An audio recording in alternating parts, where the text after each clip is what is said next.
All right, well, good morning, everyone. Amy Rising here, Chief Deputy Director with the Commission on Teacher Credentialing. We are very, very excited about launching our Education Specialist Performance Assessment this fall with all of you and your support. And we do want to start this morning with introductions, and I just introduced myself. So again, welcome to all of you. It's going to be a very informative day. Please do ask lots of questions, and it's great to see all of you. So I'm going to turn it to Heather to introduce herself. Good morning, everybody. I'm Heather Kennedy. I'm a consultant with the Performance Assessment Development here at the Commission, and I mainly work on the new literacy performance assessment, but I also work alongside James on the ed specialist work because my background is as a mild moderate teacher for 15 years at the secondary level. And I'll turn it to James. Thank you, Heather.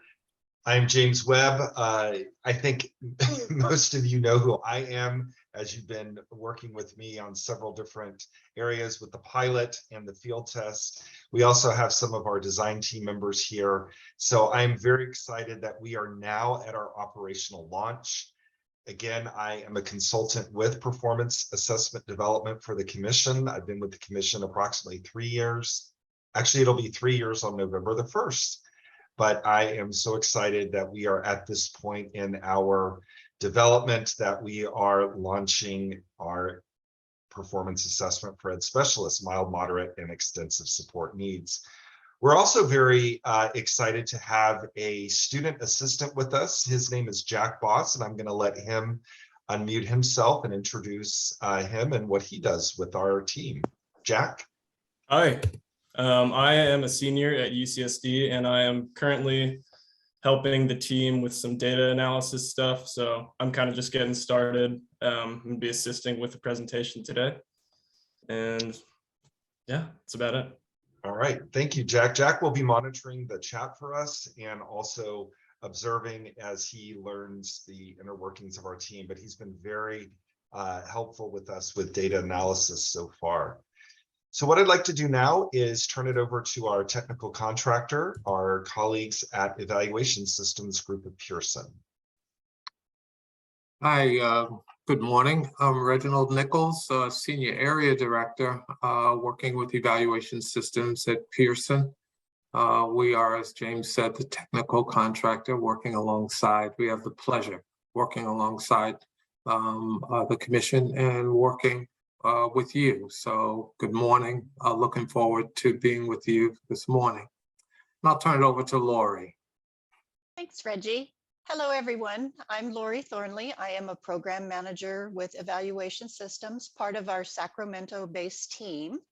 I joined Pearson back in 2016 with the start of the redevelopment of the CalTPA and have been focused on performance assessment work ever since. Happy to be with you this morning.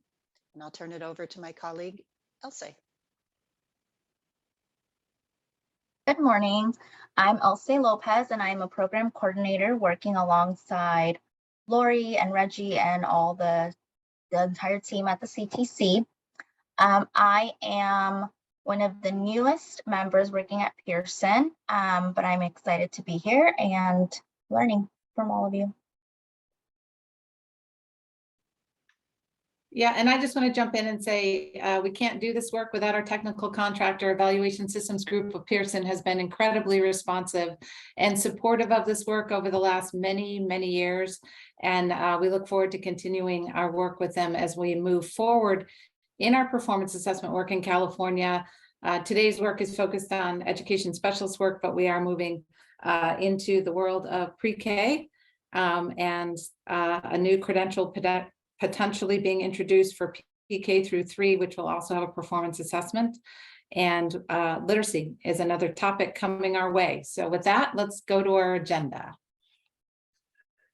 So we can go ahead and take a quick look at what we'll be covering today. We have done our welcome and our introductions. We will cover our recording and materials shortly, along with our webinar norms. We'll take some time to talk about the operational systems and supports as our Ed Specialist TPA goes live. We'll talk about fees, passing standards and scoring, implementation readiness, other program supports, If you're interested, how to become an ed specialist, CalTPA assessor, and we'll have some time for some final Q&A.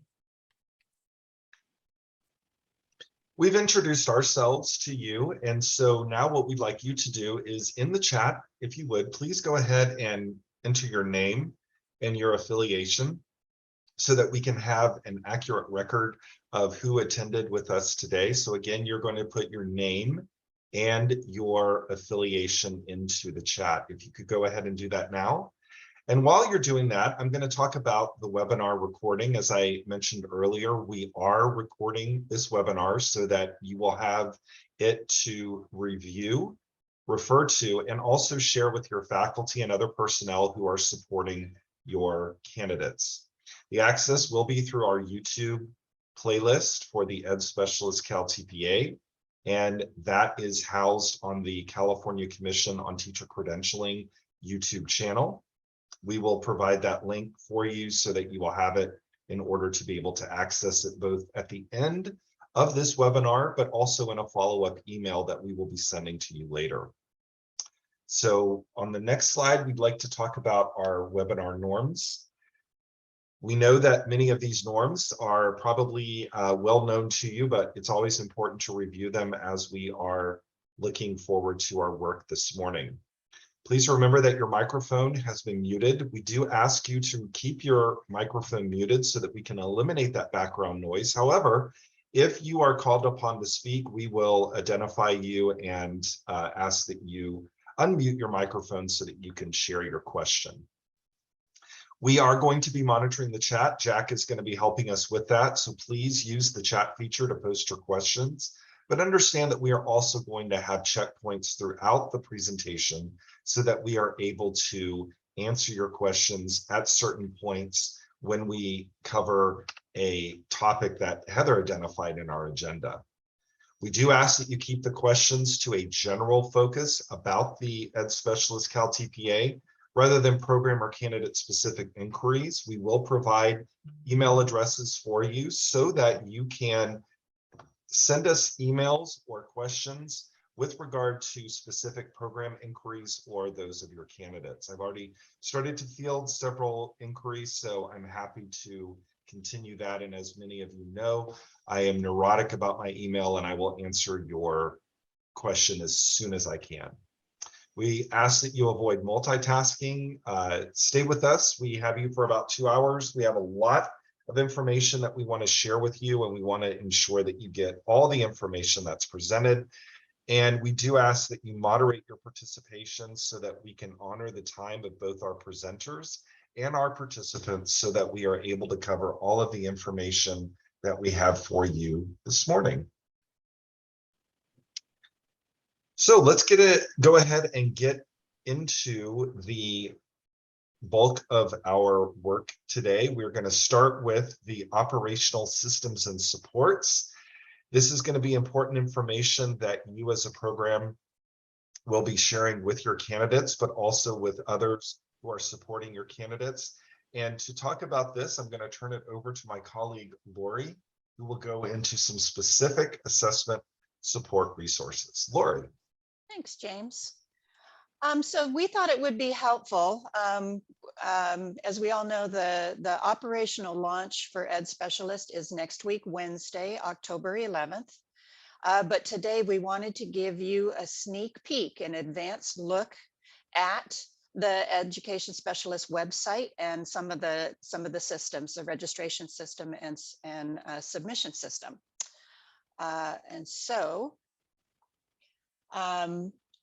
Just to get us grounded, there are a host of resources that are available for candidates and programs.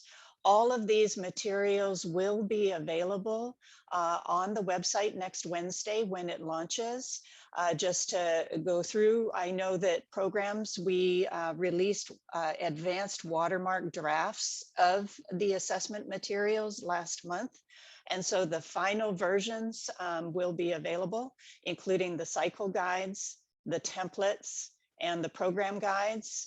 We'll show you on the website where those will be available.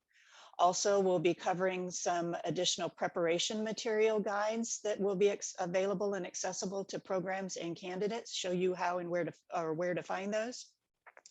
Talk about sample submissions and also talk about where candidates can go for technical support. In addition, we will be giving, after the website tour, we'll give you a quick demonstration of the registration system and the e-portfolio submission systems. And again, point out where the guides for those systems are accessible. And so we're going to start with a tour of the website. And for that, I'm going to hand off to my colleague, Elsie, and she's going to take us through the website. I am posting the link in the chat, but again, know that the education specialist pages won't be live on that site until next week, Wednesday.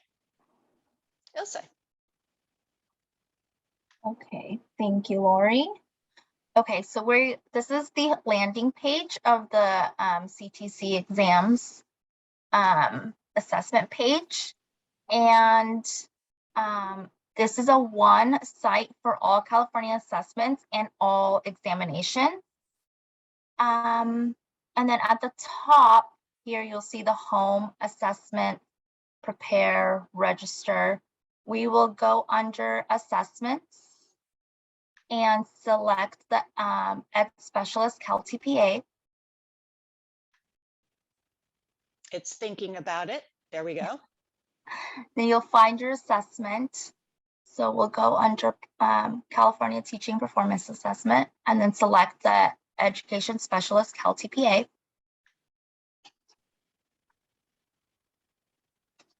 And then from here on out, you're welcome to use the top bar where you see home, assessments, prepare, but we find that it's easier to use the left navigation bar where you'll see assessment materials, preparation materials, since that is all already for the Ed Specialist CalTPA.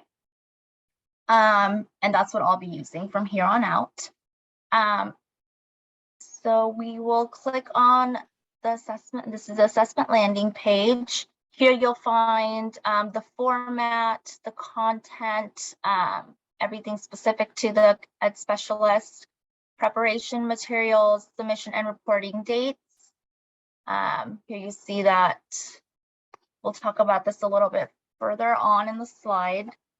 The fees, their cycle 1 is $150, cycle 2 is $150, but we'll talk about this a little bit more. Passing scores. And then results, policies and rules. And then if you could, Lori, if you could click the assessment materials. Yeah, here you will find all the assessment guides, templates, and updates, as well as the overview, program guides, glossaries, and sample video consent forms. And then if you can click the preparation materials on the navigation. Thank you, Lori. And here are just some tips and tricks that we have put up that just are recommended for capturing and preparing your videos and uploading them onto the ePortfolio system, registering and using the ePortfolio, as well as some resources from the California Department of Education Standards and Frameworks, as well as California Commission on Teacher Credentialing Standards, Performance Expectations, and other guidelines, as well as community curated resources. Can you scroll down a little bit, Lori, please? Thank you. So we have a couple of resources here. And then can you take us down to the policies page, Lori, please? Using the navigation. The left navigation. Scroll back up. Which page do you want to go to next? Oh, sorry, the guidelines for completing the Ed Specialist. Here we go. That one's next. Thank you. And here are just some guidelines for completing the Ed Specialist CalTPA information. So for an online or hybrid setting. And we talked about fees and payment information, which we'll cover a little more later on as well. As far as, yeah, can you go ahead and click that? Sorry. So registration is good for 1 year, so 12 months. And like I mentioned again, we will talk about the 2022-2023 fee waiver a little bit later on as well, and how that affects the Ed Specialist CalTPA. And then go ahead and click that requesting alternative arrangements, Lori. Here's some information on how to request alternative arrangements due to a diagnosed disability and placement in a setting that prohibits video recording.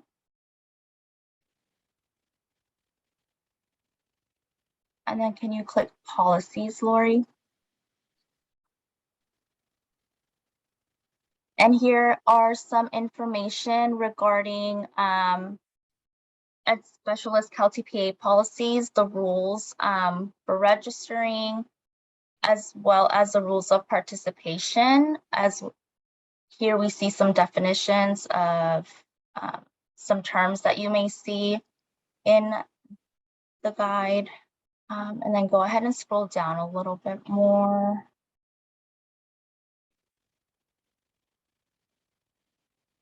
Scroll down. And then down here are the policies related to registration. If you click on it, it'll take you to each specific. So it says policies related to payment, a fee waiver policy, withdraw, retake. I know it's a lot of information. Changing registrations and our privacy policies. And then scroll back up.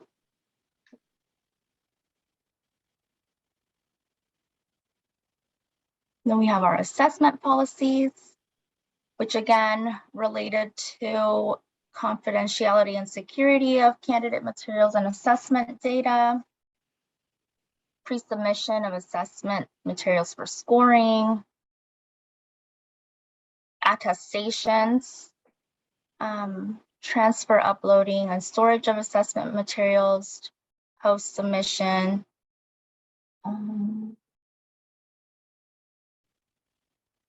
Did we see down here?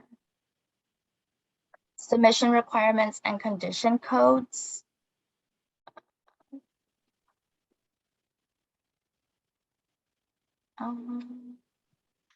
And then could you keep scrolling down, Lori? Thank you.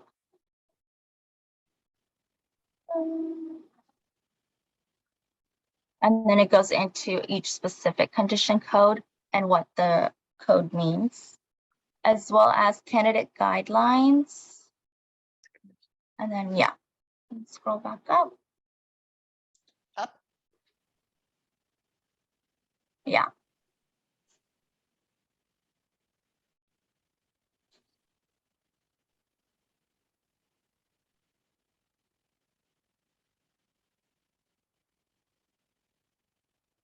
And then can you click on score reporting policies?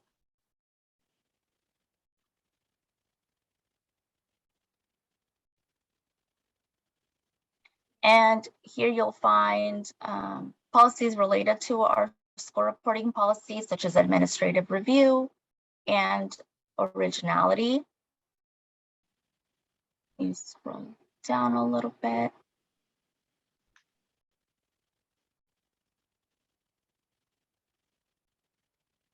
There's the policies avoiding scores and canceling or voiding of assessment results.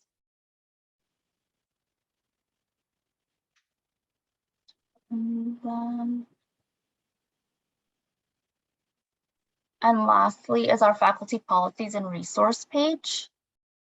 You'll find on the website. Here is all the information for coordinators. So here you'll find subscribing to PSCE News, Ed Specialist, CalTPA office hours, digging deeper, as well as the YouTube channel playlist for the Ed Specialist, and emails addresses for policy questions that go to the CTC and technical questions that are answered by Pearson, as well as faculty policies at the bottom. So here we'll show you the guidelines for acceptable support. And then you go down a little bit more and it goes into detail, as well as faculty resources. Here you will find the zip files that are password protected for Ed Specialist CalTPA. So you will include the directions, rubrics, the mission specifications, glossary, templates, and updates, as well as the program guide. And so these ones are password protected, like I mentioned. And preparation materials for the candidates and how to become an assessor at the bottom. Listen, if I may, I want to emphasize the faculty resource page on the website starting next week. This is where programs will come to access the assessment materials, the cycle guides, the templates, and the program guide. These are downloadable zip files. They are password protected. We will provide you with the password. We'll send out a communication next Wednesday once the site is up and live, and we will provide you with the password to these zip folders. Programs, you are welcome to share these materials with your candidates. Some programs elect to post them on private content sharing platforms. That's perfectly fine. Know that the only way candidates can have direct access to materials is once they've registered in the submission system. They have direct access to materials at that point. Otherwise, they need to receive their materials from you, their programs. And as far as sample submissions, there are no Ed Specialist sample submissions right now, but we will provide access to the general Ed sample submissions in the meantime while we gather Ed Specialist sample submissions.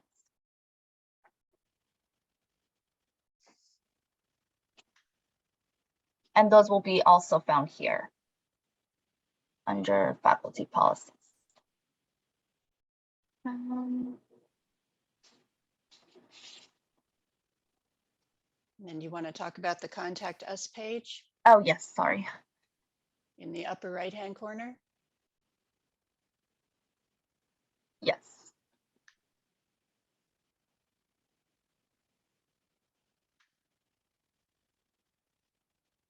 And here we have the Contact Us page.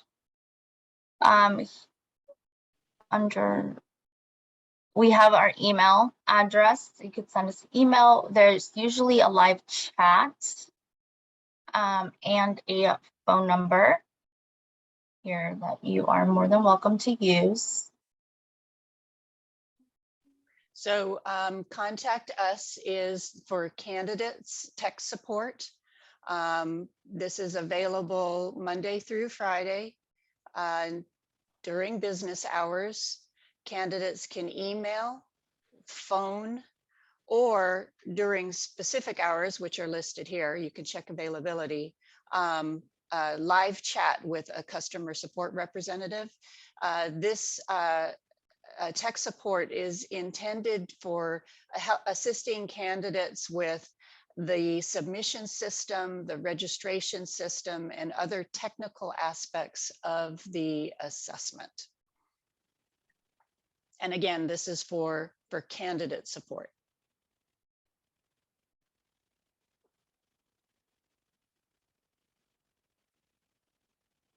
And now, Lori, I think you're going to walk us through a registration demo. Yes. Thank you. Before we do that, we are getting some questions into the Okay. chat, and I would like to address them now because they're really they're important. The first one is about a site map with regard to this website. Lori, do we have a site map or a navigational tool that accompanies the website, or is there any other way that candidates and or programs specifically would be able to access information? I do not believe there is a site map. I think it's a great. There is the find. Go ahead. No, go ahead. Go ahead. Good. There is the find info. There is the find info feature. It's question based. There are canned questions here. If you're looking for credentialing information, testing information, results, information about your account, you can go through this this tree and find information that way. We've got some, you know, how can they test, where are the materials, et cetera, et cetera. So that you may find that helpful. I think the thing best to know is that this site is for all of the examinations and assessments. And so typically, you can see here, we've got CSET, CBEST, all of the other examinations. So typically, once you have selected the assessment that you want to be in, it is best to use the internal navigation. This will keep you on all of the pages specifically associated with this assessment.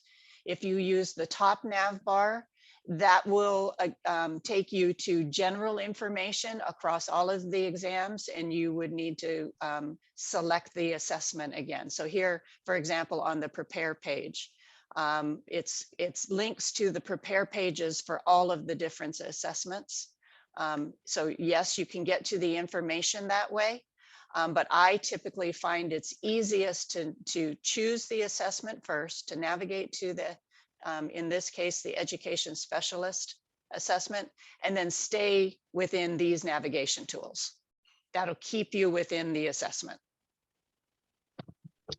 Thank you, Lori. There was another question about acceptable supports, and we are going to get into that a little bit later in this webinar, but they are also in the program guide. The acceptable supports can also be found in Program Standard 5 in the Education Specialist Program Standards that were adopted by the Commission in 2018. That's in the shaded area that was part of your transition plan that indigo cohorts and blue cohorts are now writing to as we are proceeding. There's questions about the sample submissions. Remember that we do like to post the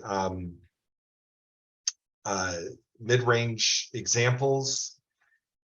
However, we have to go through a very detailed process to ensure that all of the submissions are ADA compliant, and we have started that process now, but it does take us quite a bit of time because we have to ensure that all of our documents are ADA compliant. So we do ask for your patience. We do provide you with access to the general education CalTPA as a reminder through all of our technical webinars. The DNA is the same for both the CalTPA and the Ed Specialist CalTPA. many of the prompts are similar, so it can give you a flavor of what is required. Right. So when there are ed specialist sample submissions available, they will be listed on the faculty resource page. Of course, we need to start receiving submissions before we can start posting samples. And so, as James said, in the interim, we will be providing you with a link to the Gen Ed samples. And again, that will come out in a communication next Wednesday when the site goes live. We will send out a communication with passwords to the zip files, links to the Gen Ed sample submissions, as well as some other key information that you will need pertaining to the operational launch. And last items, the website, as a reminder, does go live on October the 11th, so a week from today. And the other piece of information that I just wanted to ensure that everyone is aware is that we are going to post this particular webinar on our playlist, our Ed Specialist CalTPA playlist. As soon as I am able to render the video, I will have it on there, hopefully by later this afternoon. Okay, I believe I got to as many questions for right now. I know we're going to have another Q&A scheduled. So Lori, I will turn it back over to you because I believe you were going to get into the submissions. Actually, Submission James, system. before we move on, there is one more question from Tammy about lots of information here. Are the policies, condition codes, et cetera, any different for the Gen Ed CalTPA? I think you're going to address condition codes later in the presentation. Is that correct? Briefly, yes, Okay. to focus on if there is a need for a retake. Yes, Okay. they are going to be similar, but there are some considerations with regard to condition codes due to the differences with mild, moderate, and extensive support needs. Yeah, but in general, we can assure you that policies are the same around all that we've been walking through with you. There are no new policies being established for our candidates joining us who are working towards gaining their MMSN or ESN credentials. So it is exactly the same. And then, as James pointed out, there is a little bit of a consideration around a specific condition code that he'll talk to later. And of course, we'll make sure is very clear for everyone. Thanks, James. Of course. Okay. We thought it would be helpful to give programs a peek at the actual registration process and submission systems. Obviously, programs cannot register and access these systems that your candidates will be accessing.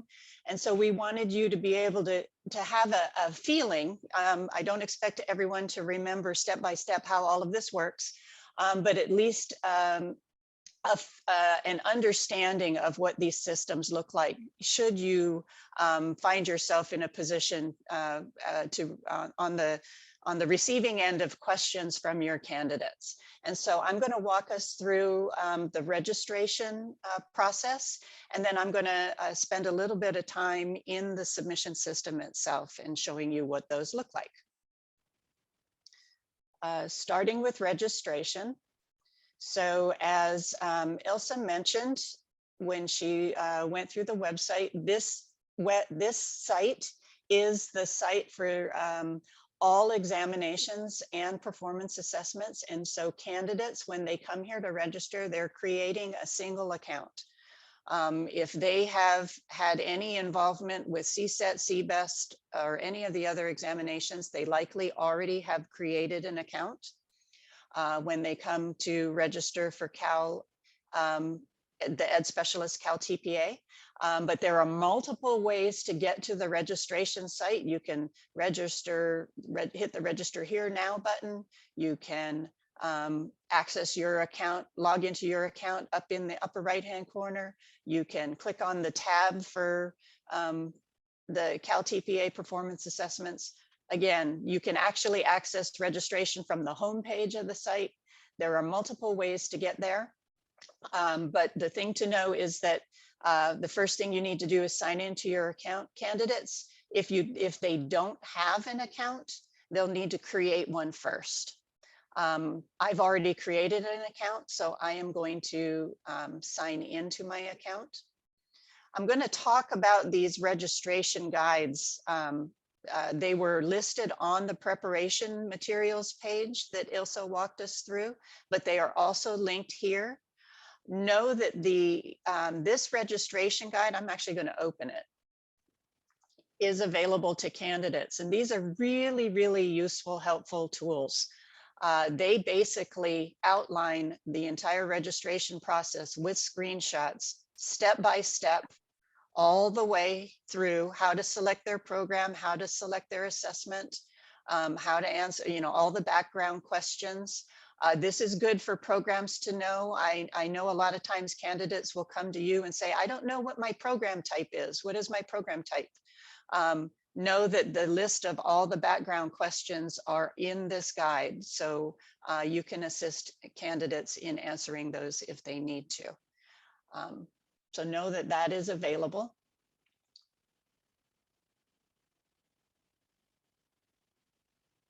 And I'm going to back up here, and I am now going to sign into an account, sign into my account.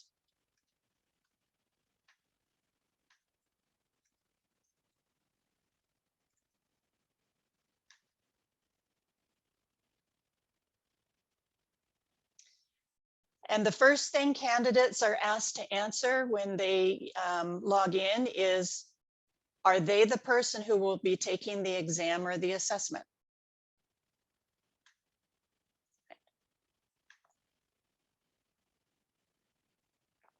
Then they are presented with a list to select which assessment they are taking, and you'll see that the Education Specialist California Teaching Performance Assessment, or Ed Specialist CalTPA, is the third on the list.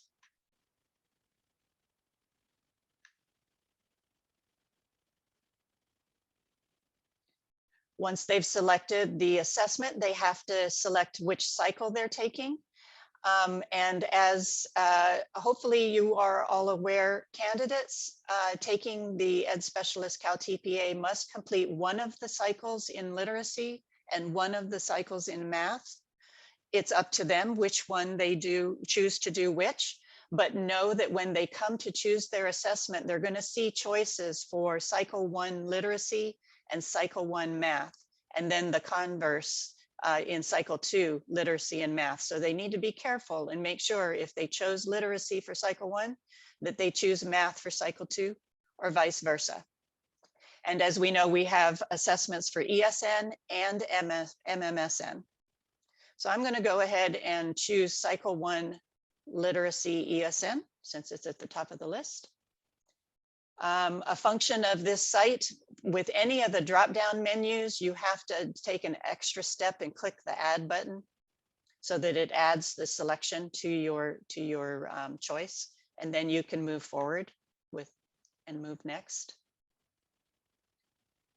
Then they're asked how they want to receive their results. Most candidates, I assume, choose to accept their results via PDF to their email address. That's what I'm going to select. If they don't choose that option, then they have to come to their account, log into their account to access their results. Once they've completed all of that, they will be presented with a series of background questions, and these vary. Some of them are demographic, some of them are selecting which program they want their results to go to. So we'll just step through those very quickly. Again, as I mentioned, all of these questions are listed in their entirety in that PDF registration guide that I showed you earlier. So they're asked a racial background question. Given a choice, they should select the appropriate choice, add their selection. They're asked a sexual orientation question. I believe this is required by California state state statute. So there is a decline to state choice if they choose to, if they wish to choose that.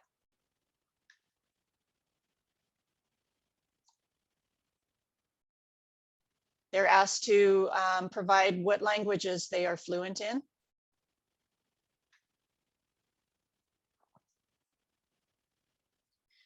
They are asked a field specialty question. This is for your bilingual candidates that are teaching in classrooms where the language of instruction may or may not be English.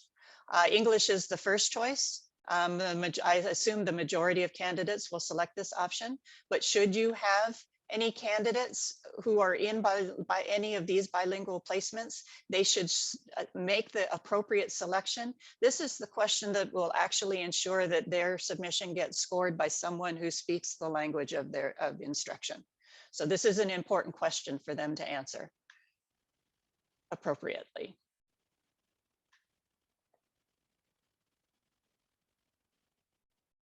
They're also asked to indicate their preparation program. We have a list of all we believe we have the list of all of the education programs that have indicated they are using the CalTPA for their TPA assessment. So your candidates should be able to find your institution in this list. Candidates self-select where their scores are reported. So if they don't correctly select your institution, their scores won't go to you. So they need to make sure they choose the correct institution.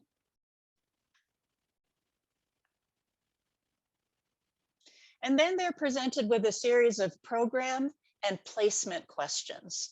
The first set of questions is pertain to your program, how long your program is, what kind of program it is. And then on the next page, questions about their placement settings, different from the program. So is their placement in the city or is it rural? Are they in a home placement, a public placement, or a private placement? Are they, what is the length of their placement?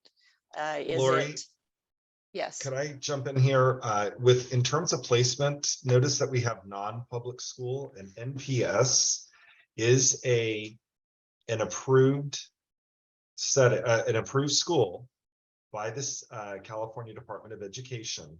However, it is different from a private school. Just want to make sure folks are aware, especially with our ESN candidates, they may be in a non-public school or NPS setting. And so I just wanted to make sure that folks understood that that is different from private. Thank you, James. And I know that these questions, sometimes candidates are unsure. So you can expect, you may hear from some of your candidates asking you how they should answer these questions. That's why we want to make sure you know what kinds of questions they're being asked. The length of their placement. This is, for candidates who have placements that are broken up, I think you're looking for the totality of their placement. Is that correct, James? That is correct. I'm sorry, I was on mute. All right. And then the grade level of their placement, whatever is appropriate.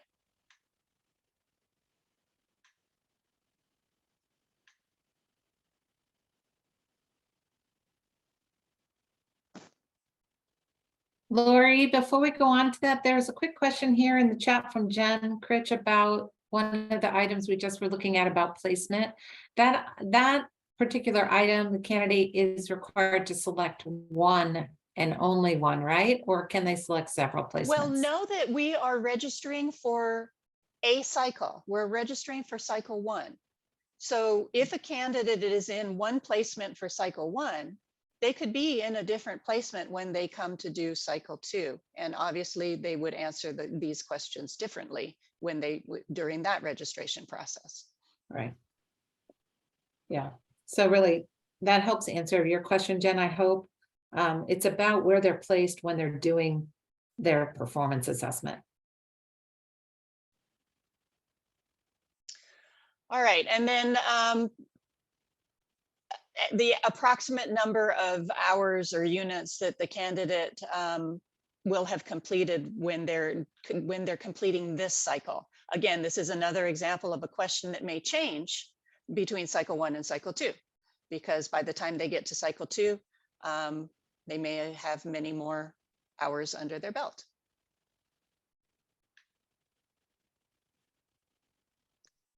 And then this is a question specific for ed specialist, which of the type of teaching model their placement is in, whether it's a special day class or a resource specialist, push in, pull out, or co-teaching.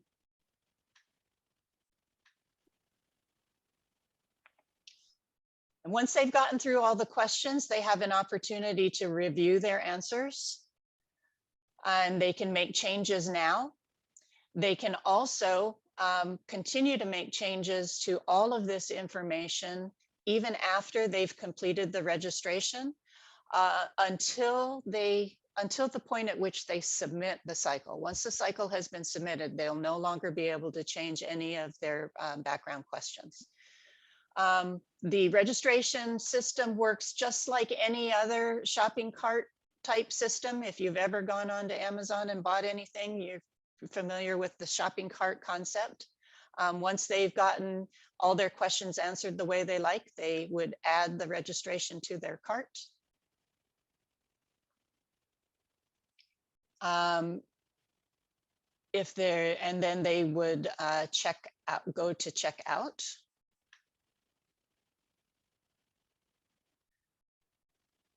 Candidates, Ilse mentioned the rules of participation under the policy pages. Candidates are presented with the rules of participation at the point at which they register. These rules include things like they attest to the fact that this is their work and their work alone. Originality of their submission, that they have obtained the appropriate permissions for anyone in their videos, how the reporting and cancellation policies work, all of their rights and obligations. Candidates are required to acknowledge that they have reviewed these rules of participation. They will be presented with those same, in the form of a list of attestations, they will be presented with those same rules of participation at the time that they submit as well. I'm not going to go through all of the filling out the billing information. It works very much like any other shopping cart, but that basically takes you through the registration process. I've actually already gone all the way through and completed a registration. So I'm going to go back up into the upper right-hand corner here. I'm going to go back to my account. I'm going to abandon this registration. And I'm over in my account, there is a link for current registrations. I'm going to go over there. I have a completed registration already. I actually registered for the ESN cycle 2. And so that is already in my portfolio. And to work on my submission, I'm going to go over to manage my portfolio. And now we are in the ePortfolio submission system. And this is the top level summary page that a candidate will see when they've registered for an assessment. If they have multiple registrations for both cycle 1 and cycle 2 at the same time, they could toggle between the two assessments by just clicking on this little arrow in the title here. And if I had a second registration, it would show both of the registrations, and they can toggle back and forth. They can also use this menu in the upper right-hand corner to maneuver within their account to change between cycles, to go back to their account if they need to change their password or their name or any other kind of account management type type activities. But this is the basic landing page for the submission system. In the left-hand column, there are links. This is where I mentioned earlier that candidates have access to the assessment guides within the submission system. This is where they have that access. They have a link to the assessment guide. They will have a link to all of the templates that they will use, that the actual written documents that will serve as the evidence that they upload. And then also something that's called assessment material updates. These refer to any assessment updates that are made mid-year. Obviously, we are just starting, we are just launching, and so there aren't any updates at this point, but should there be any changes or additions or corrections throughout the year, they would have access to that information as well. And so basically, this is the summary page. It has sections for all of the different pieces of evidence. These Part A, Part B, these are referring to the templates that candidates are required to submit.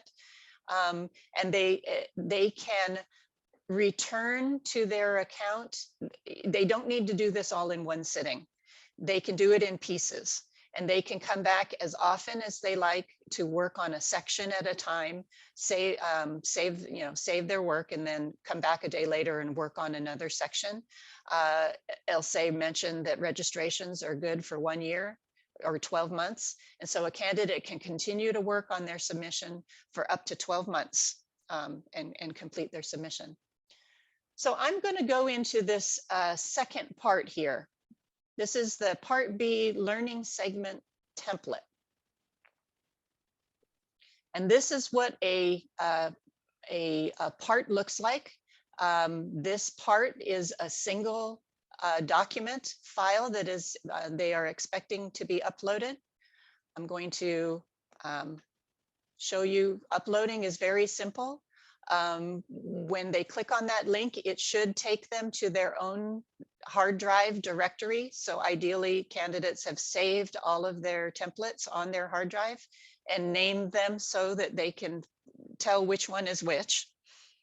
I'm looking for, I went ahead and saved a copy of the Part B learning segment template on my directory. So I'm going to select that document.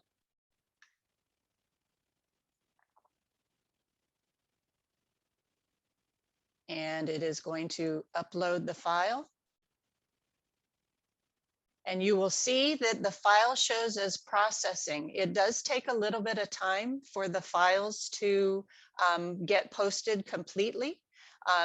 For a small file like a Word file, it may take less than a minute. For larger files like video files, it could take upwards of an hour, depending on the speed of the network that the client or candidate is working on. I don't want to wait to see, wait for this to process. So I'm going to go back using the back button in the upper left-hand corner. I'm going to go back to the summary page, and you'll see in Part A, I've already uploaded a document, the Part A template. So I'm going to go back into Part A. This one has already processed, and you can see it's marked as ready, but you see a set of eyeballs.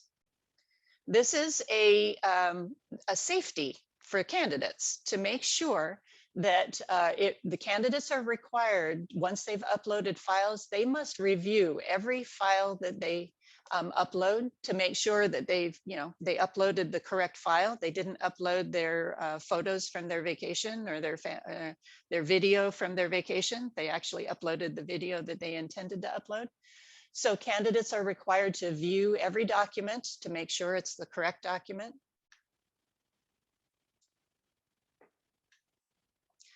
So they must look at every page of the document. This is the Part A template. I did not answer all of the questions, but hopefully a candidate would have answered all the questions. But this is their opportunity to make sure that they, first of all, completed the template, that they uploaded the correct template. They're not uploading the Part B template in the Part A bucket.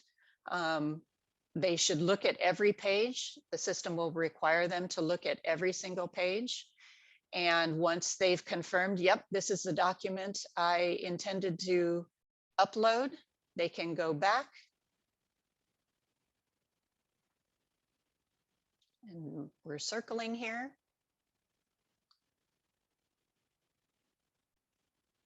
If they determine that it was not the document they wanted to submit, or they want to make changes, they can click on the three dots. Oops, excuse me.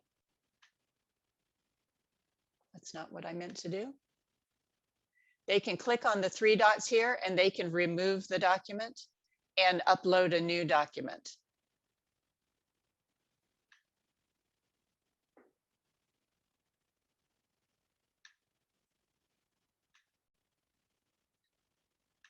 And I keep hitting the wrong button here.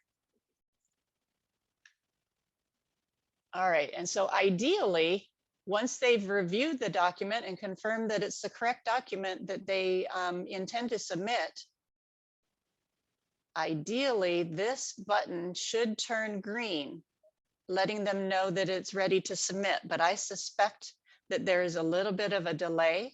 So I'm going to come back to this section and we'll take a look at what a section looks like when it's ready to submit. We'll let that simmer for a minute, and I want to go down to one of the video sections. So all of these parts and pieces here, these are all of the different templates. There's a section for every template.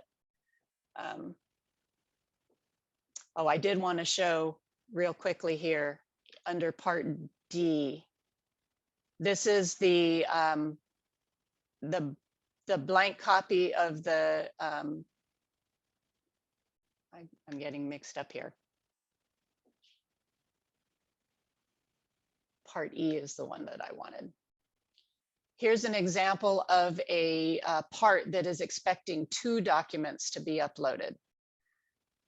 This is in cycle 2, part E is the candidate is required to upload blank copies of the student self-assessment and the corresponding rubric. So similar to before, you click on the upload and you select the document that you want to upload.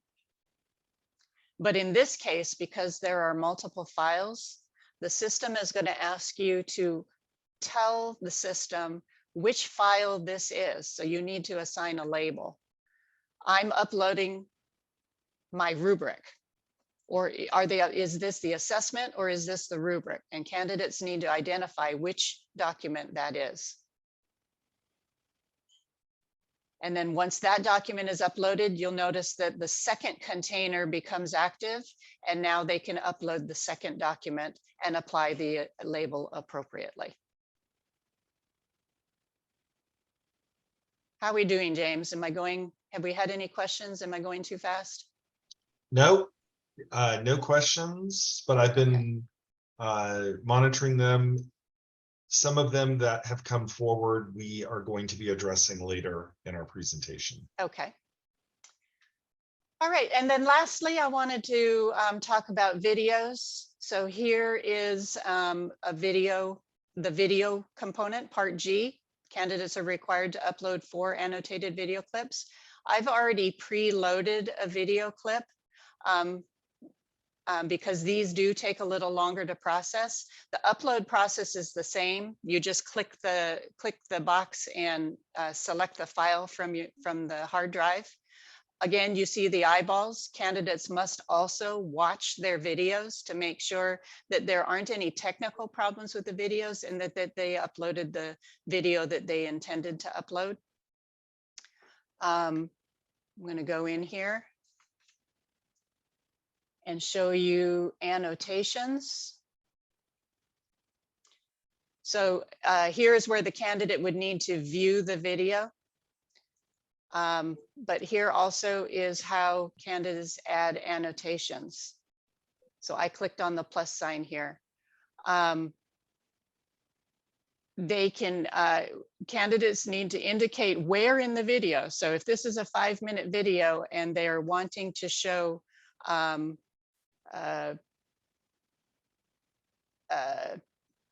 providing content specific feedback to the students, and that happens in between minutes 3 and 4, then the candidate would want to choose the appropriate start time when this particular activity is being observed. They can either drag the time bars to the appropriate place on the video, as I've demonstrated here, or they can type the time in the start and end boxes at the top of this box. Either way works, but candidates should be very targeted on where they're saying this annotation happens. We don't want them having the start at the beginning of the video and the end at 5 minutes later, and then the assessors having to figure out where in the entire 5 minutes this one particular activity took place. We need candidates to identify, be more specific. Annotations can be up to 1,000 characters. And this is where they would type in their description of whatever their rationale for why they think this particular clip segment, oops, I accidentally hit another annotation title, why this segment of the clip demonstrates this activity. And then you can see over on the left-hand side, it's populating my annotation here. It's capturing the text that I was typing in the box. It's captured the annotation title, and you can add additional annotations to the same video clip using the same process. So here I've just added a second annotation, and they could go in and select another annotation title and provide another description. And so they're building out their annotations on the side here. Once they go back, as we all know, candidates must use each of the annotation titles at least once across all of the video clips. They can use them more than once, and they can use them, across the different videos, but they need to use them all at least once. If I did not mean to open that. If I had uploaded all 4 of my videos, and if I had appropriately used every annotation title at least once, this readiness status would change from annotations required to ready. And of course, if I had viewed my video, the eyeballs would be gone. And once the entire section is complete, then the ready to submit button should light up green in the upper right-hand corner. And I'm going to go back and see if my part A has actually rendered ready to submit yet. I hope it has. It's not. I wonder if it's because this is a test site. It's possible that the ready to submit, I need to ask my IT folks. It's possible that the ready to submit button may not be active because this is a test site. But ideally, what should happen here is this button should say ready, it should turn green, and the candidate should be able to click it. And then when they come back to their summary page, instead of this button saying update, it would say ready. And then once a candidate has ready showing in every single one of these parts and pieces, then the submit button up at the top will turn green, and they'll be ready to submit. Any questions?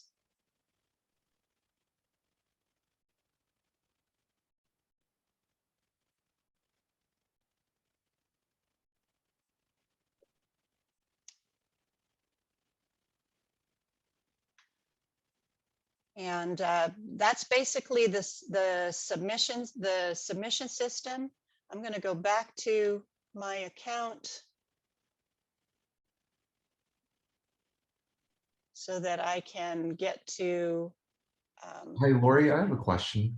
Yeah. Yeah, are the annotation requirements, the way what you said, 1 per video outlined in the TPA guides? I wasn't sure if I saw it or not. Yes, the annotation titles in each of the cycle guides in the video steps, the annotation titles are outlined. along with the directions for how candidates should respond to each of those annotations. Okay, great, thanks.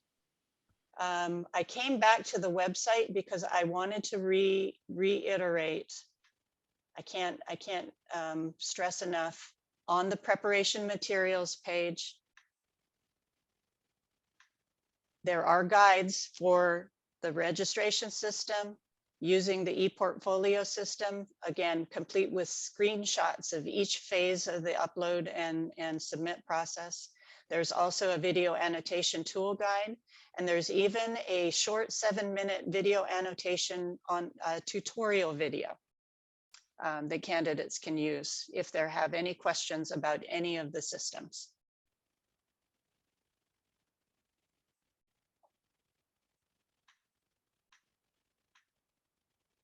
And that concludes my demonstration of the registration and submission sites. So no questions came in. So Lori, let's go ahead and move forward because we're at 11:11 and I want to make sure that we have time to cover all of our information.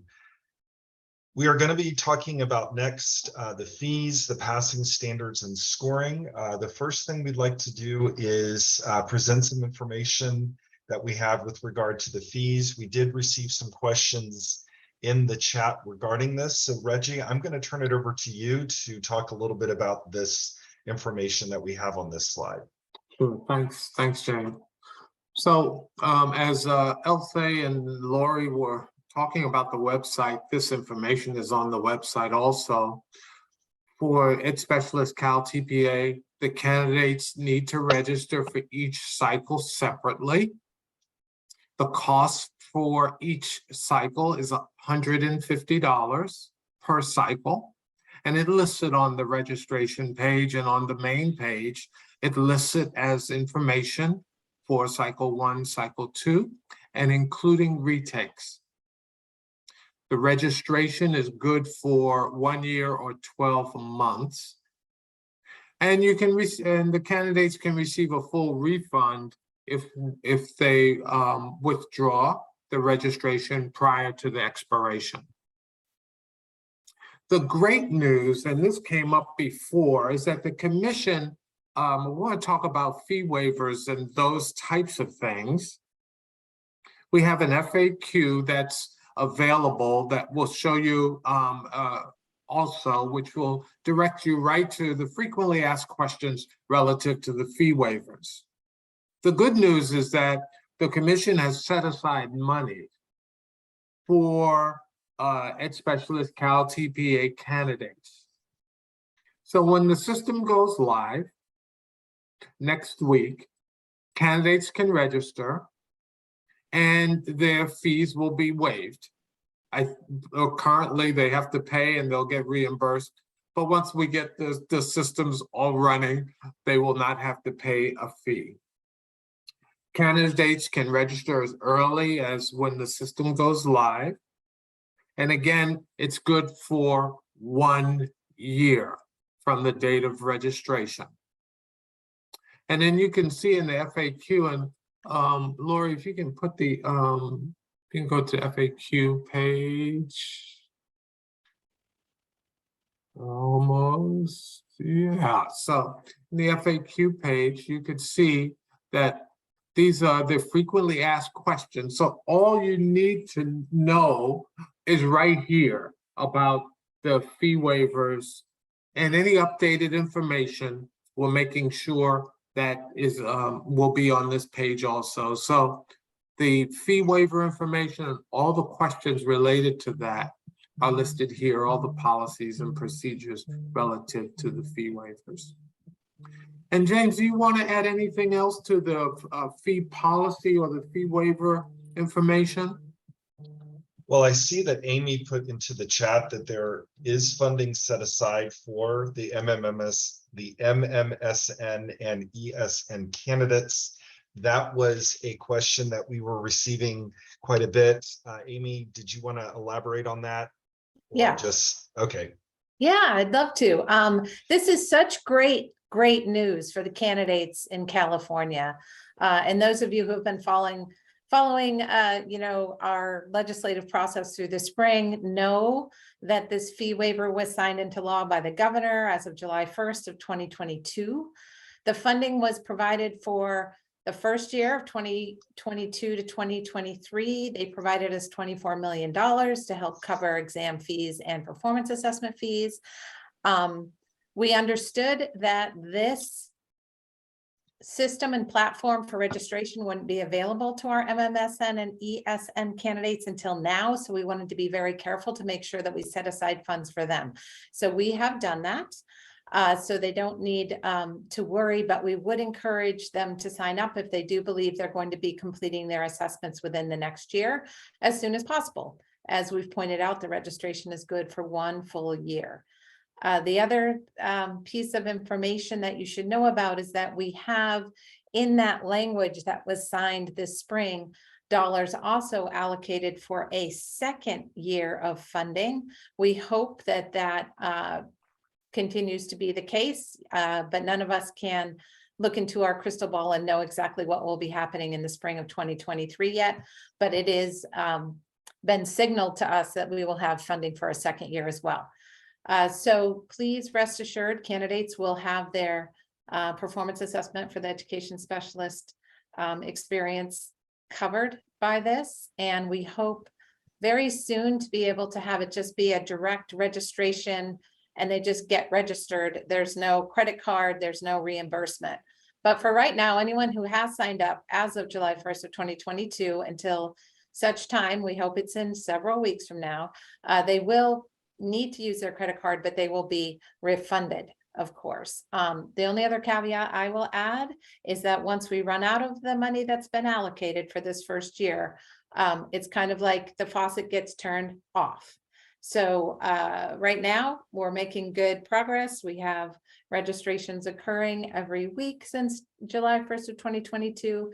It looks like we do have enough funding to get us through the year, but we will certainly be in touch if that changes. But again, it is not like an unending well that we get to return to. There is a specific amount of funding that has been allocated for this first year, and we are trying to make sure that all candidates understand that this is a great opportunity for them to cover not only their performance assessment work, but also exams. So great news for our candidates in California, and we can thank the governor and his team for making this happen.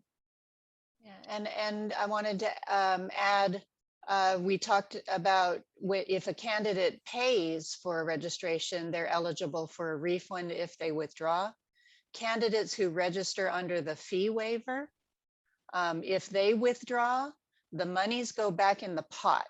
They don't go back to the candidate. So that's something to be aware of as well. Excellent information. So we Yeah. did have a question about the process. So Amy, you did cover that.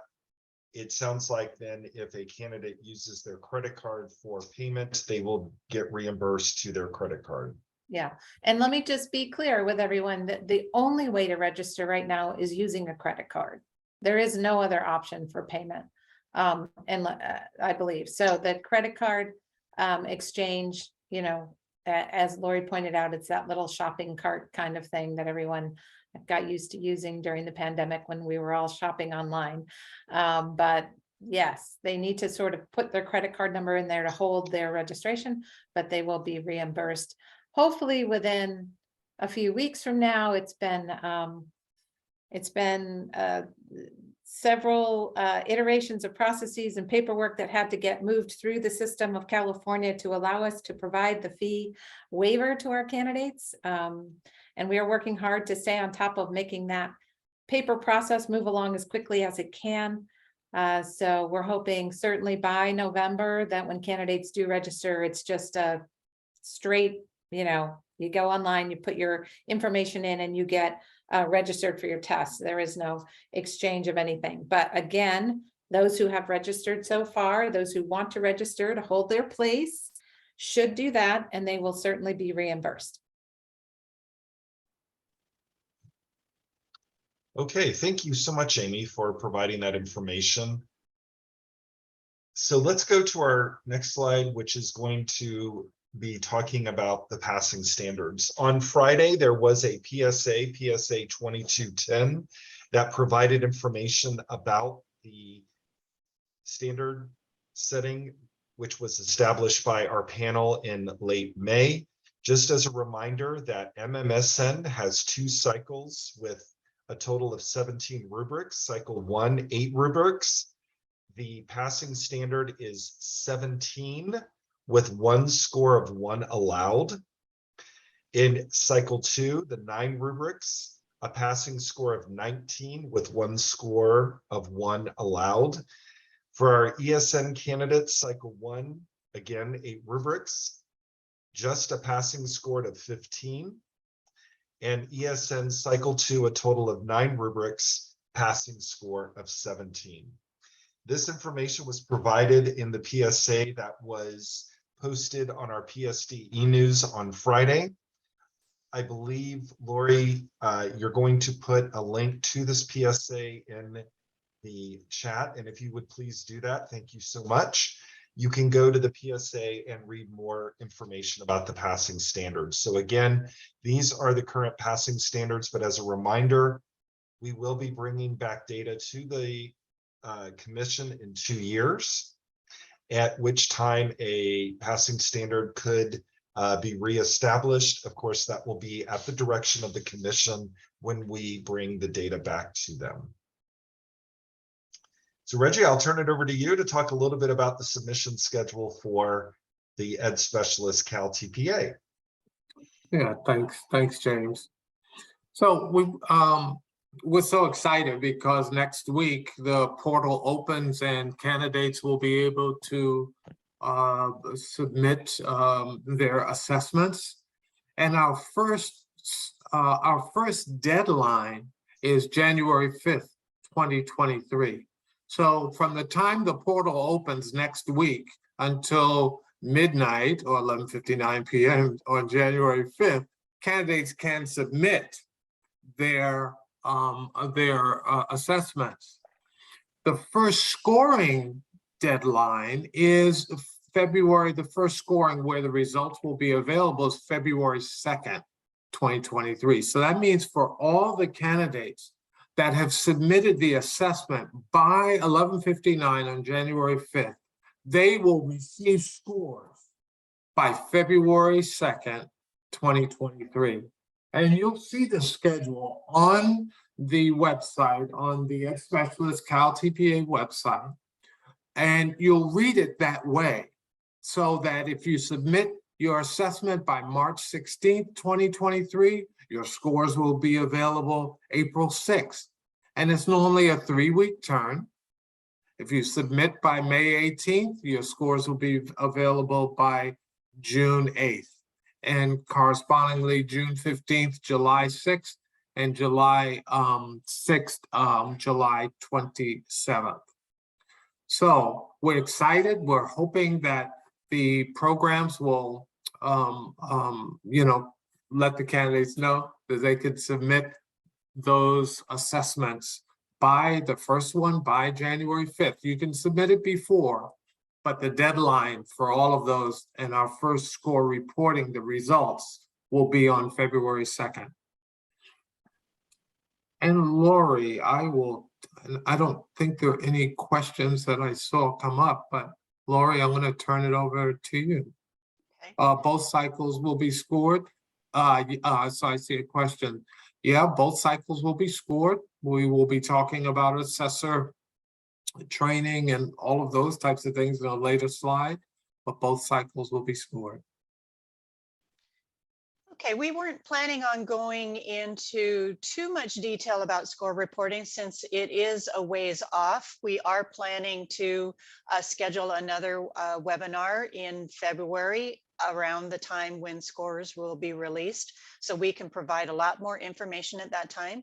But for now, we just want to remind you that candidates receive what we call ISRs, individual score reports, electronically, assuming they answered the background question saying that they wanted to receive their scores that way. They would receive an electronic score report via email.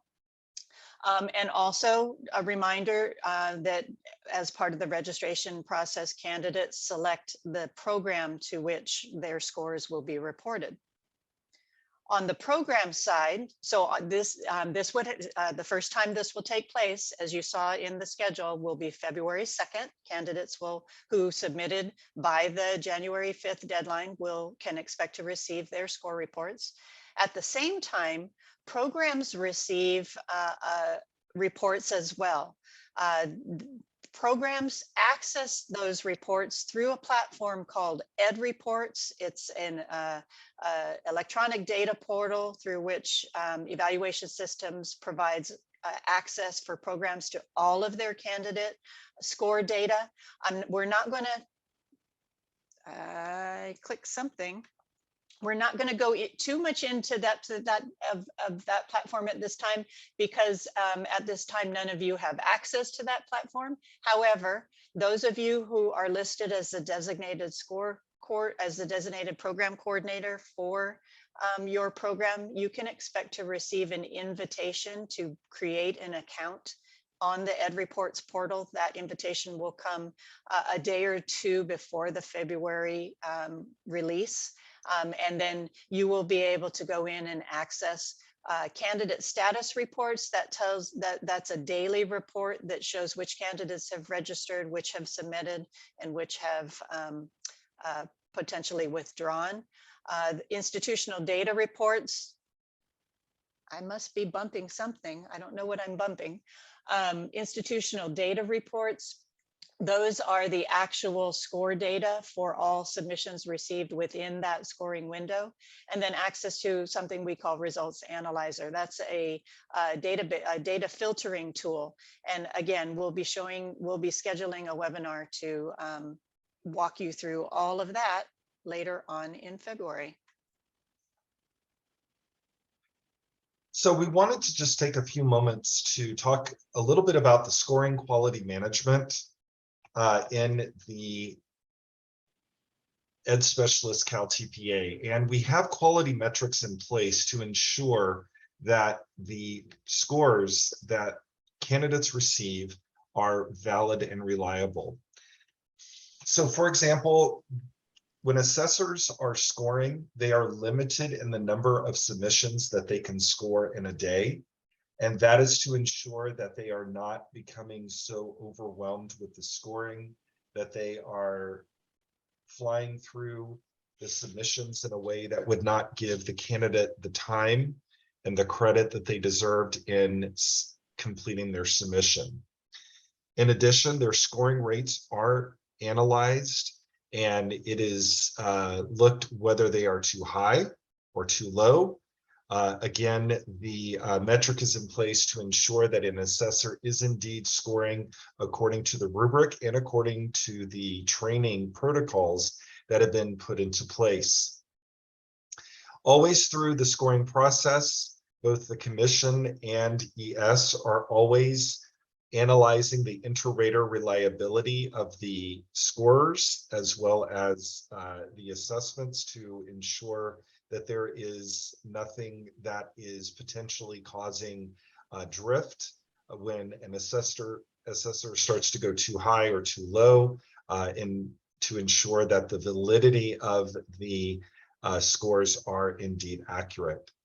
And finally, another quality metric that we have in place is back reading. We often will go in after a scorer has reviewed a submission to back read what has been determined. The other thing that it's also put in is that at different times, scorers may be scoring a already scored submission that we know what the scores are, just to ensure that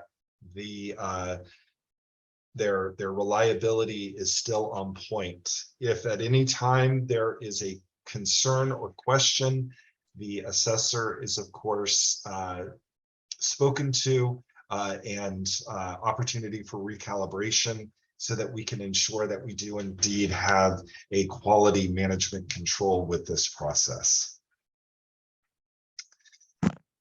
We're now at a place where we can take questions. I believe that they have been answered. Let's see. Reggie, you answered Bev's question, correct? Yes. Oh, okay. Yes. So, all right. So Bev, very good question about why are the scores different? So remember that the scoring panel for the ed specialist was composed of special education educators and teachers. And so what they did is they looked at the sample submissions, they looked at the different distribution of scores. And so it was determined to set the scores with what is called a standard error of measure. Because of the low numbers that we had received, we only had 25 programs completing the field test for both mild to moderate and extensive support needs. And so a standard error of measure was applied to ensure that we were not going to be putting out an assessment that wasn't going to truly be accurate and reliable to how candidates would score. So for the first 2 years, it was determined and the commission agreed that we would apply a standard error of measure for mild to moderate of -1, which caused the scores to go down to where they are with no more than 1 score allowed. And then for ESN, we applied a standard error of measure of -1.5 with no side conditions. And that was because our ESN numbers were even lower than MMSN. So it was determined through an analysis of the psychometrics of the field test, along with commission input and analysis, that those would be the scoring rates for the first 2 years.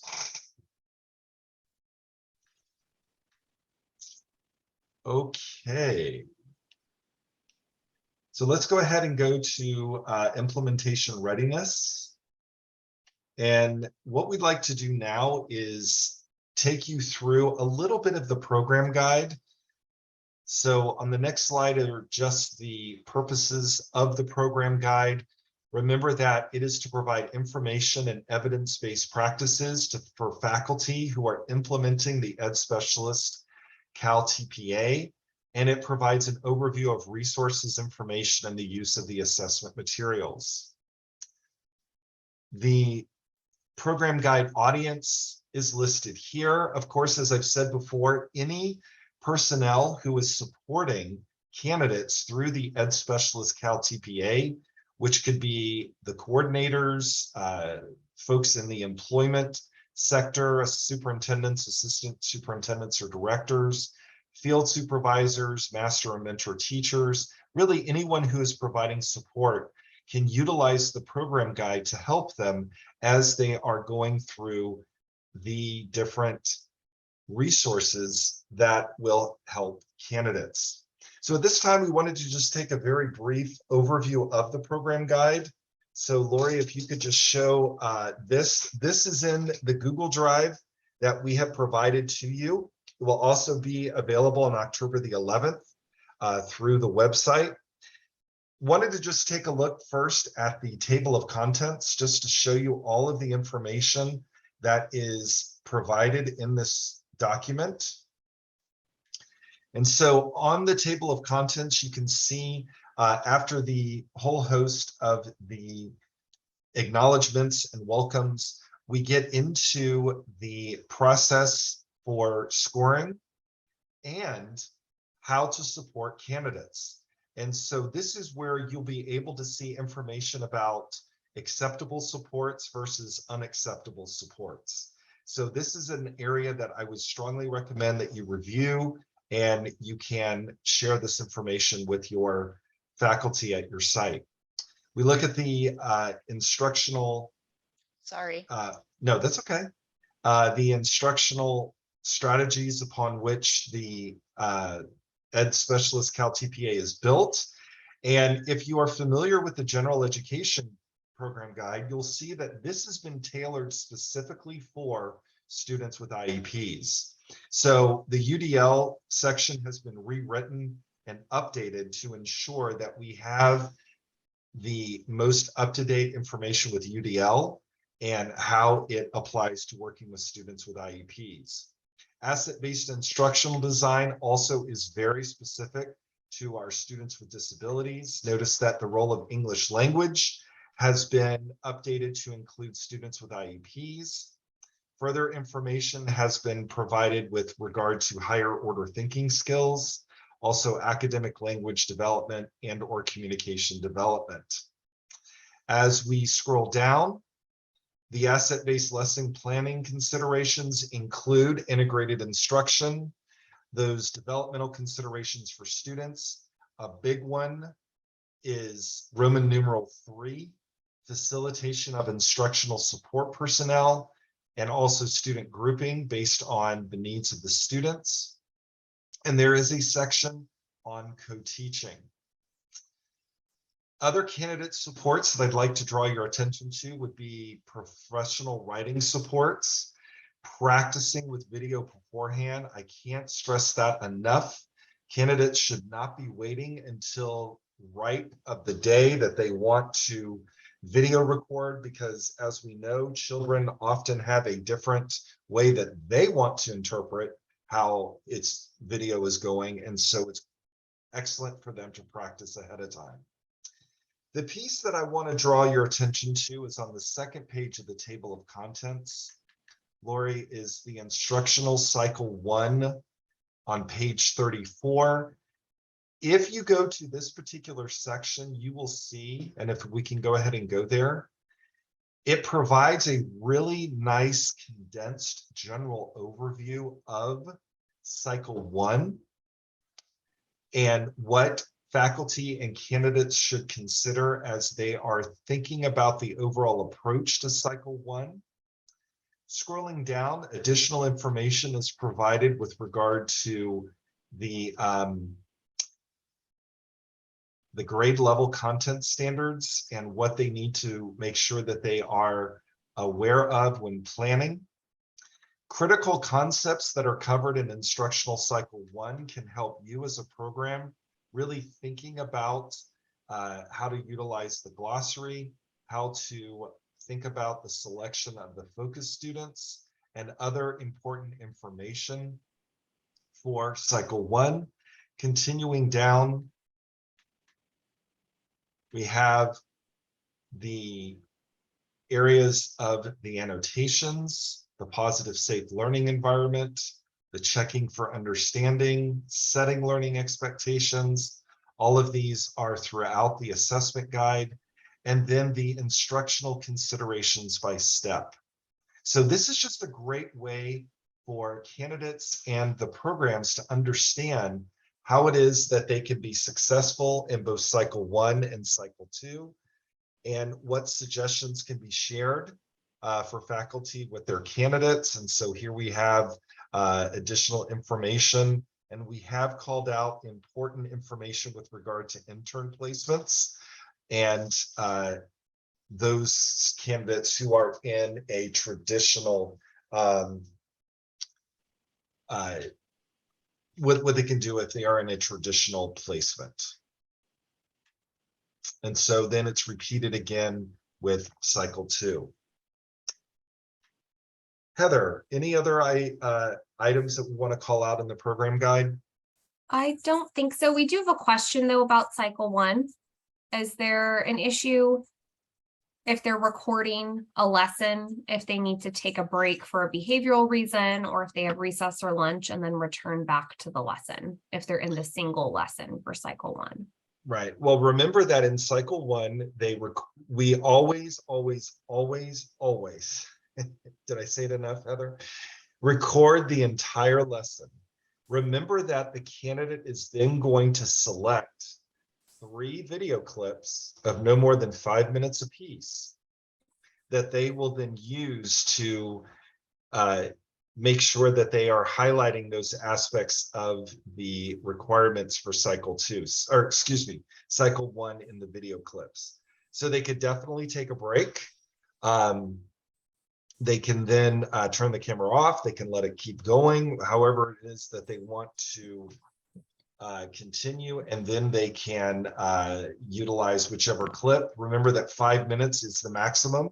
They could use a clip anywhere from 1 minute to 5 minutes. So they are able to select what it is that they need for that particular area.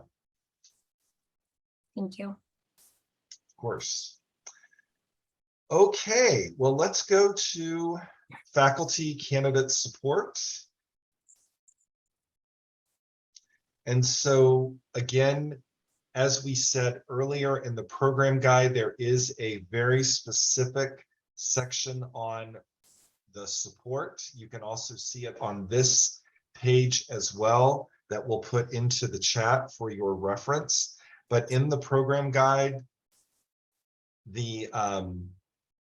it does have the different areas of support, what is required by the program. Again, this is in program standard 5 of the Ed Specialist Preparation Standards. There it is. If you want to go to program standard 5, I think if you scroll down just a little bit, we'll be able to go into, there we are. Are they, I think they're in section B. There it is. There they are. 5, yes, 5B, and it's part right there. So these are the different sections the program implements that are required. The second section is acceptable but not required. And then the third section is unacceptable.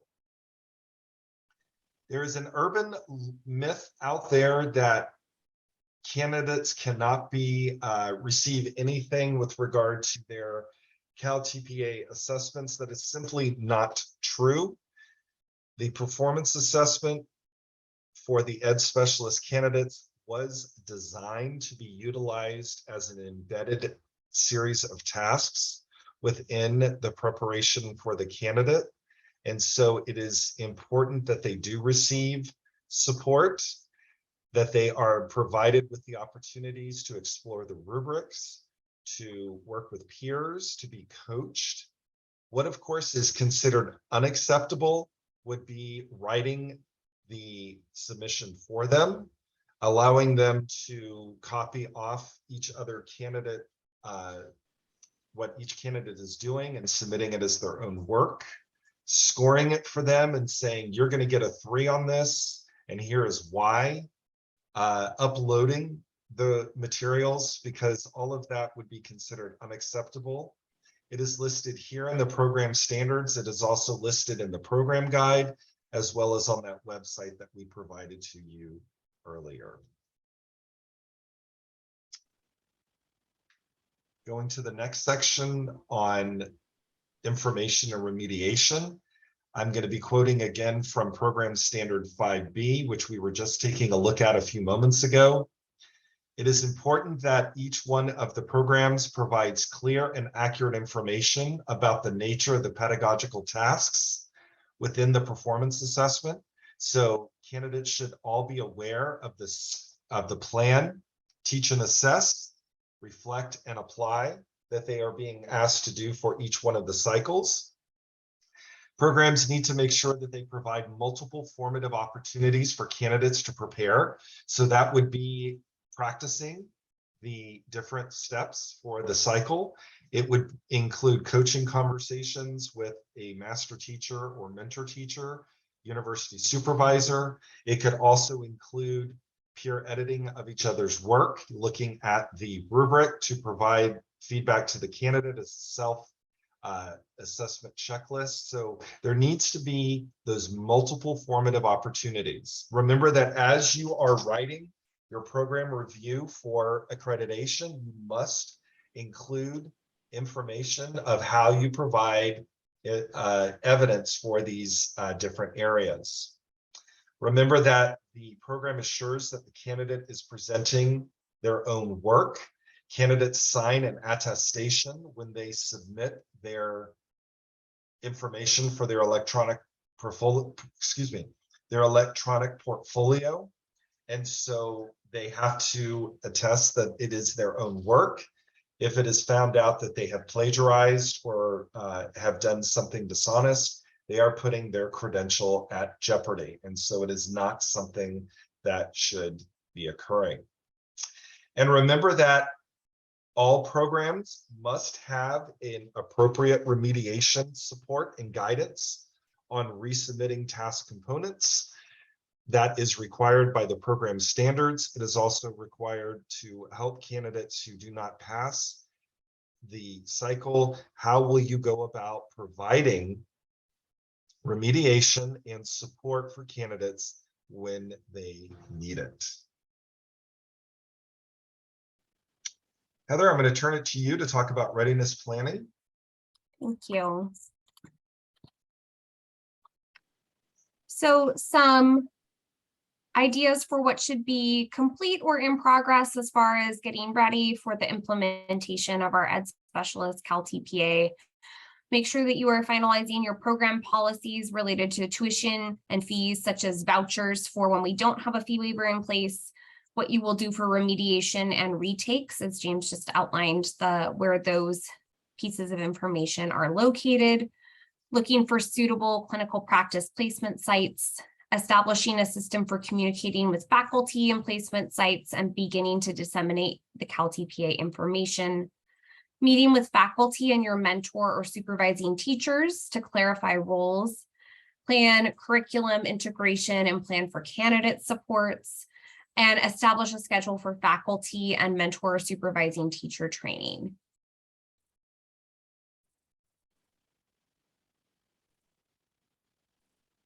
So continuing on with this, we wanted to give you some dates in the next few months for you to be considering. Remember that the website goes live on October the 11th. Candidates can go ahead and register based on when they would when they would be taking the performance assessment. So they have 1 year, they can register now, and they would have until October the 11th, 2023 to submit their responses. We invite all of you to join us on November 16th, as we will be welcoming Dr. Tanika Orange from UCLA, talking about communicating with vigor, spirit, and enthusiasm. This is going to be a great addition to our implicit bias training that we already provide for our assessors, but we're going to be expanding it to all of our performance assessments that are provided by the commission. And we would invite you to look in the PSD e-news for registration for this particular topic, and remind you that during these next few months, you want to support candidates as they are indeed completing their submissions. As we begin the new year in 2023, remember that the first submission deadline is January the 5th of 2023. New assessor training will be on January 7th and 8th, which is, of course, always tentative. We are targeting that so that we can train our new assessors and then provide the scores in the time that we have indicated. First score reports will be available on February 2nd of 2023. And as Lori shared, we are going to be doing a demonstration of Ed Reports and Results Analyzer once the scores are available, so that you'll be able to go in and see data and actually have information to take a look at as we are providing this information. Coordinator meeting is scheduled for March 29th of 2023, and this is for us to review our initial set of submissions that have come in, address issues that we have noticed becoming trends, and give us a chance to once again meet and discuss the education specialist CalTPA. So important to keep these dates on your radar so that we can ensure that we are able to get this information to you. And with that, I believe we have another pause for questions. Heather or Jack, anything coming up? There's Okay. one, going back to asking about the breaks in the lesson for cycle 1. If they needed to break until the next day, would that be considered too long a break in the video? Well, the only requirements in the performance assessment guide is one lesson. Does it say that the lesson has to be one day? It's one lesson. So a lesson, as we all know, can be over the course of 2 days. I had the same concept and I needed 2 days in order to be able to do the one lesson. So absolutely, it can be into the second day, because the only requirement is that cycle 1 is one lesson. Cycle 2, of course, is a series of 3 to 5 lessons. So that's a little bit more time. But again, as I said, one lesson is one lesson. However, it is planned by the candidate and then executed with their classroom. We did also have a question, and I did address it in the chat, about all 3 focus students needing to be in the video clips. And you should refer to the cycle guides and the authorization area, because it varies, and it's important to make sure that you're paying attention to that. The question was related to what happens if a focus student is absent the day of recording, but there are specific requirements for mild to moderate and then extensive support needs. So you would want to take a look at the cycle 1 guide or the cycle 2 guide for the authorization area you're looking at. Okay. And we are going to have, Jennifer, we're going to have information about the assessor. You can go ahead and apply. And if you're not selected for cycle 1 or this turnaround, you can certainly, we will have opportunities for you to assess in the spring. And then another question, can we attend the assessor training somehow? We only want, we are going to be talking about faculty workshops that we're going to offer, which is similar. Well, not similar, but where we go over some of the elements of our assessor training. But really, if you are in the assessor training, the expectation is that you are going to indeed assess. We cannot, unfortunately, we don't want to have there be moments where if you're trained, then you cannot assess. But the faculty workshops would be a great place for you to be able to attend and get the same information. I'm looking at our time. I want us to make sure we get our last few pieces of information about supports. So I'd like to move forward in our presentation. And James, just a quick question. Sure. The first submission deadline is January 5th. I know Reginald posted this, but when's the last submission deadline for the year? The last for the So year is July 6th. July 6th. That's what we would tell our candidates, that July 6th is the deadline. Well, so can I step in? Well, actually, James? can I step in and then you step in? Well, I was going to say, really, the submission system is open 365 days a year. Candidates can submit at any time. The submission schedule is merely to put some structure around score reporting. So candidates know if they submit by the specified date, they can expect to receive their scores by a particular date. So a program may want to use that schedule to say you need to turn in grades and you require candidate to complete one of the cycles as part of a class, and they need to have that done before you can submit their grades. A program could then designate to their candidates, you need to make this submission deadline so that we can get your score reports back so that we can do your grades. But the commission doesn't have any specific dates or times when candidates must submit. So even after the last submission deadline for this academic year, candidates can continue submitting. It just means that their submissions will be scored in the next academic year, and that schedule will come out later this spring.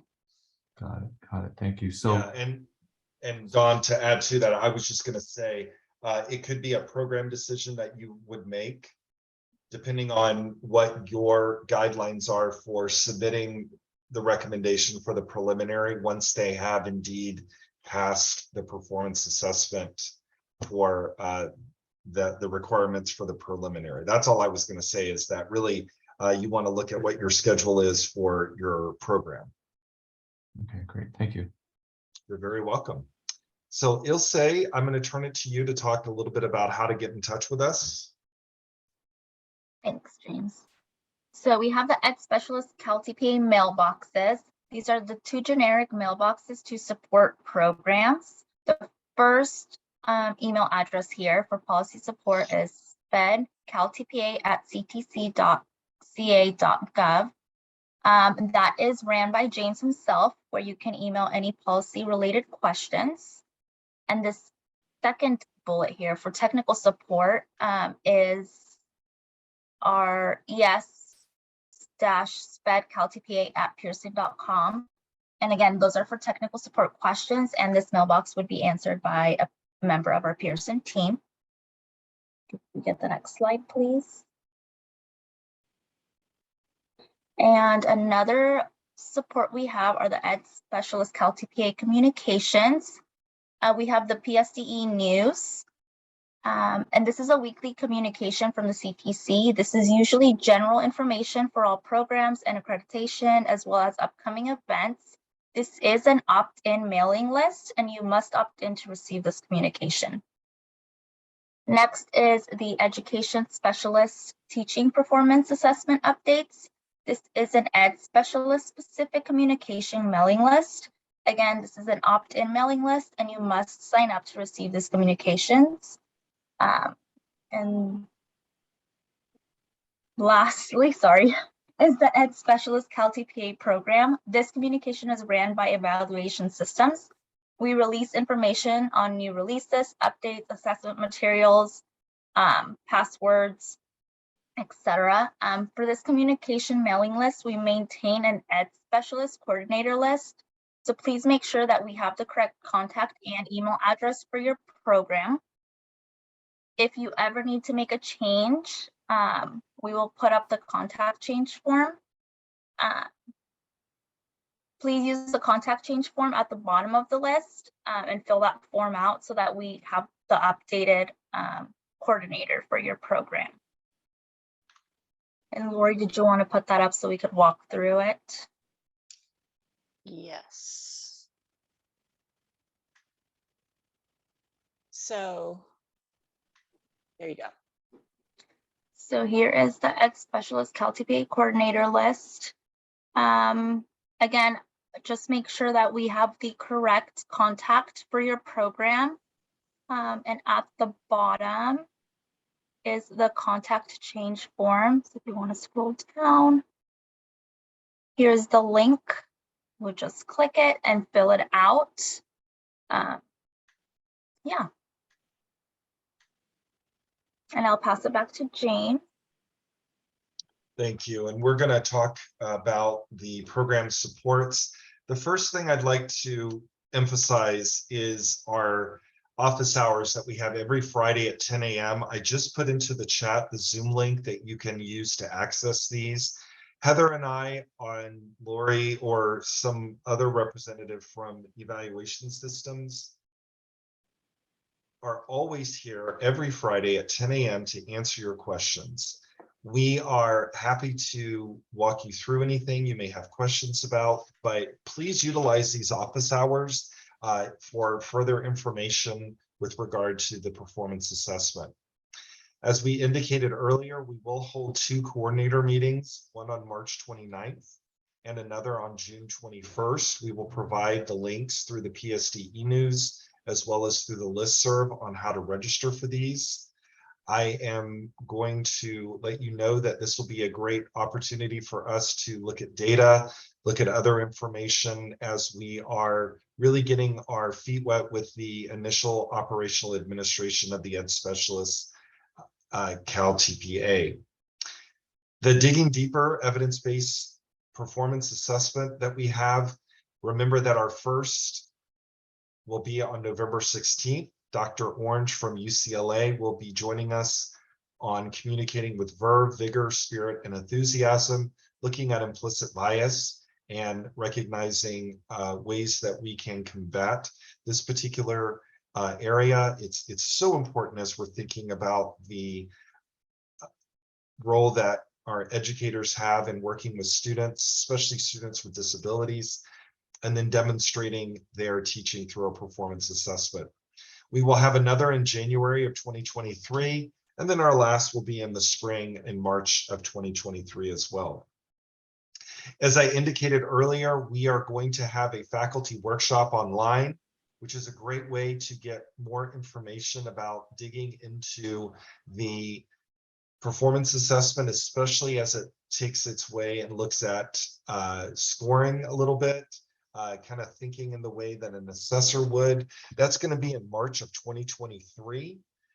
Our Meredith Fellows Implementation Conference, I realized that we held that about 3 weeks ago, but we've already started doing our initial planning for fall of 2023.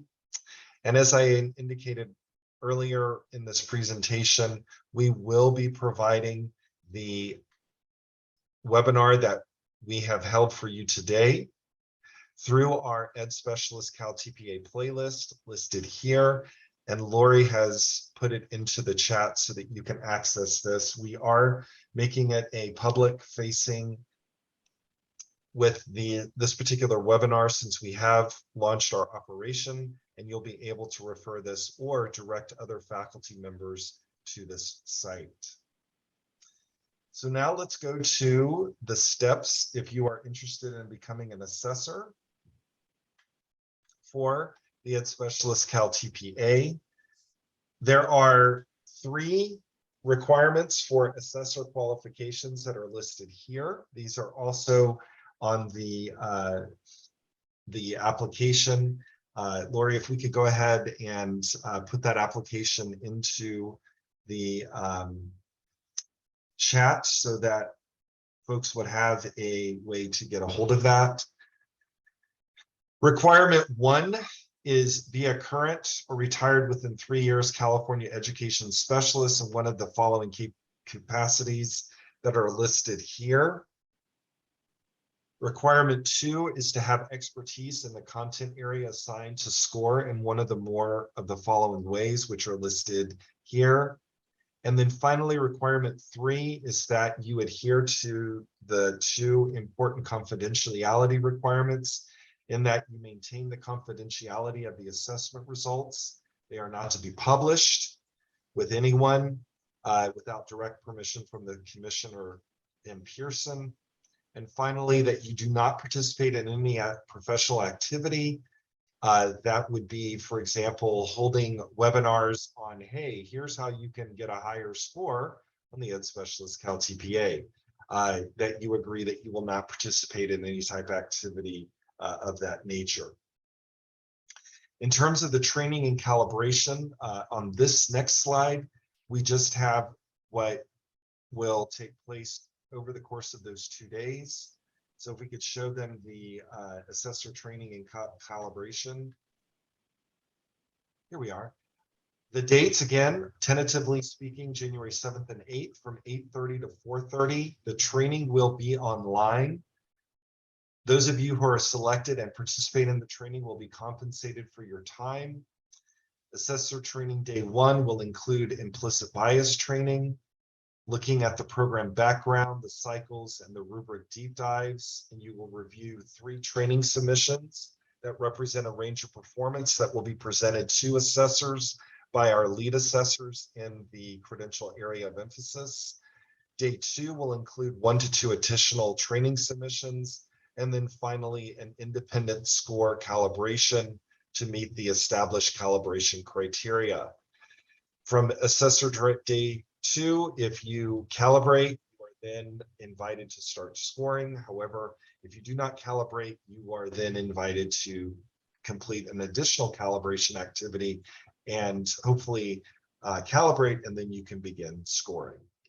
The assessor application is in the chat. It is also listed here. And so if you are indeed interested in becoming an assessor, we invite you to apply. And with that brings us to our last set of questions.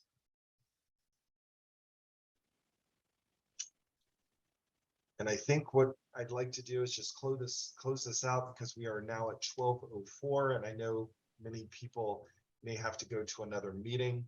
And so just as a reminder, any of those technical questions can be directed to Pearson at the email address that Ilse shared. If you have policy questions, they can come to the SPED CalTPA CTC mailbox at the commission. And then as a reminder, the website will be live effective October the 11th. We're happy to stay on in case there are some other questions, but if you do need to run to another meeting, I just want to thank you for staying with us for this morning and joining us. We know that there was a lot of information, and we're happy to have this webinar recorded so that you can access it on our YouTube. But please think about joining us for office hours, and we can go into more detail about your questions. And do not hesitate to send me an email, and I will be happy to address any of the questions that you may have. Amy, would you like to make a parting comment since you came back to join us? Yes, I do. I just want to thank everyone so much for all of your support in helping us get this far. It's been 2 years in development, and we are excited to be able to move on into our first operational year. We're here to help you, and you need, please, to reach out with any questions you have, any great ideas you might have, any suggestions. We really are open to always doing better. So let us know how we can help. We do have office hours. We do have other supports. We will have program coordinator meetings. So we're really looking to build this community of learners, this community of practice around how to best support our MMSN and ESN candidates as they come into the great profession of teaching. So we're here to help. Let us know how we can do that. And thank you for all the work ahead. Thank you, and I will stop recording.